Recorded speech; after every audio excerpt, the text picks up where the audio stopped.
Hai teman-teman, jumpa kembali di channel YouTube Ayas Aisyah bersama Cimba. Nah, edisi kali ini kita akan membahas tentang cerita-cerita yang spesial, menarik mengenai histori atau sejarah. Nah, teman penasaran? Sebelum itu, teman-teman harus subscribe, like, komen, dan hidupkan lonceng notifikasinya, kasih komentar yang membangun, yang positif, agar channel Ayas Aisyah bisa terus berkembang, tumbuh, dan besar. Teman-teman, saksikan cerita-cerita seru dari Cimba mengenai perjalanan histori, perjalanan sejarah. Ikutin, teman-teman. Mari saksikan bersama sampai selesai ya, biar teman-teman tahu cerita perjalanan histori sama Cimba Kucing.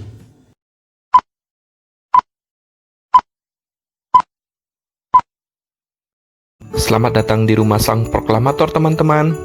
Nah teman-teman semuanya, di edisi kali ini Ayas Aisyah akan mengajak teman-teman untuk mengenal lebih dekat mengenai sosok sang proklamator kita, Insinyur Soekarno.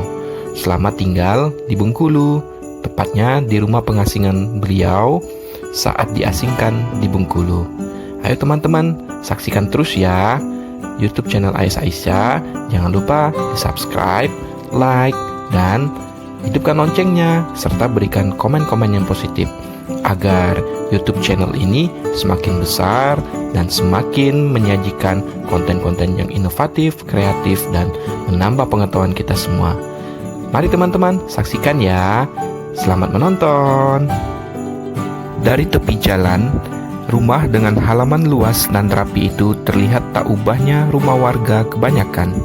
Struktur rumah terbuat dari kayu, menandakan rumah itu adalah rumah lama. Dinding rumah bagian dalam adalah semacam plat baja yang dilapisi tembok yang keras.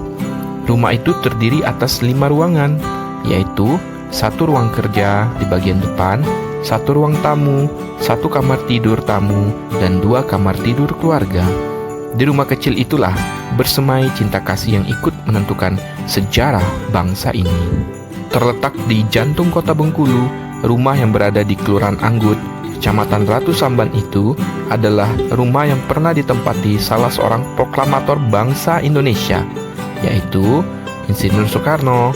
Bung Karno menempati rumah itu pada tahun 1938 hingga 1942.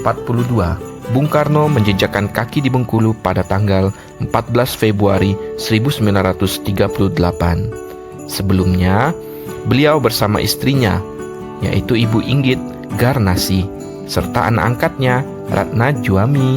Bung Karno berlayar dari tempat pembuangannya di Flores ke Pulau Jawa hingga tiba di Bengkulu. Saat tiba di Bengkulu, Bung Karno hanya seorang diri. Selanjutnya, keluarga beliau baru menyusul beberapa minggu kemudian.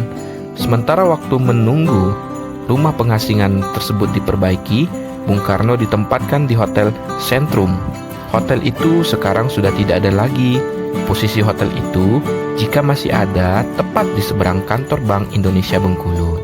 Rumah pengasingan yang ditempati Bung Karno sekeluarga adalah milik pedagang keturunan Tionghoa bernama Sang Seng Kuat. Pada tahun 1940-an, rumah dengan 2 kamar tidur itu berada agak di pinggir kota. Dahulu Bengkulu dipilih sebagai lokasi pengasingan Bung Karno karena aksesnya yang sulit dan terpencil. Namun, kini seiring perkembangan kota, rumah pengasingan itu persis berada di jantung kota Bengkulu. Suatu saat, di rumah pengasingan itu, Bung Karno bersama Ibu Inggit Garnasi menjamu keluarga Hasanuddin, tokoh Muhammadiyah asal Curup, Kabupaten Rejang Lebong. Ketika itulah untuk pertama kali Bung Karno melihat gadis belia putra Hasanuddin, Fatmawati, yang sengaja beliau bawa. Di rumah itu juga pada akhirnya Fatmawati ikut menumpang. Tak perlu waktu lama, Fat begitu ia dipanggil menjadi sahabat Ratna Juami. Tak hanya tidur di kamar yang sama, mereka juga sama-sama sekolah di RK Fax School Maria Purisima yang merupakan sekolah tertinggi di kota Bengkulu milik sebuah yayasan Katolik. Singkat cerita, Bung Karno pun menaruh hati pada Fatmawati dan akhirnya menikahi Fatmawati. Dari pernikahan itu, Bung Karno dikaruniai 2 putra dan 3 putri, yaitu Guntur Soekarno Putra, Megawati Soekarno Putri, Rahmawati Soekarno Putri, Sukmawati Soekarno Putri, dan Guru Soekarno Putra. Di rumah Bung Karno tersebut, kita masih bisa melihat ranjang besi yang pernah dipakai Bung Karno dan keluarganya. Juga koleksi buku yang mayoritas berbahasa Belanda di kamar tamu dan ruang tamu. Ada juga seragam grup Tonil, Monte Carlo, asuhan Bung Karno semasa di Bengkulu. Foto-foto Bung Karno dan keluarganya juga menghiasi hampir seluruh ruangan. Dan yang tidak kalah menarik adalah sepeda tua yang sering dipakai Bung Karno selama di Bengkulu. Setiap wisatawan yang berkunjung hampir pasti memotret sepeda ini. Teman-teman semuanya, saat ini rumah pengasingan Bung Karno di Bengkulu sudah semakin cantik dan sudah dilakukan renovasi. Sebagai pengunjung wisatawan yang baik, sudah tugas kita untuk sama-sama merawat dan menjaga agar aset sejarah ini tetap tampil cantik. Karena rumah Soekarno ini adalah saksi bisu cinta antara sang proklamator Insinyur Soekarno dengan Ibu Fatmawati. Teman-teman semuanya, demikian ya sedikit ulasan mengenai rumah Bung Karno di Bengkulu. Semoga bisa diambil manfaatnya ya teman-teman, menambah ilmu pengetahuan kita, khususnya melestarikan sejarah. Karena kata Bung Karno, bangsa yang besar adalah bangsa yang selalu menghargai sejarahnya dan tidak pernah melupakan sejarahnya. Terima kasih teman-teman.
Yo, I ain't fearing for my team, so they can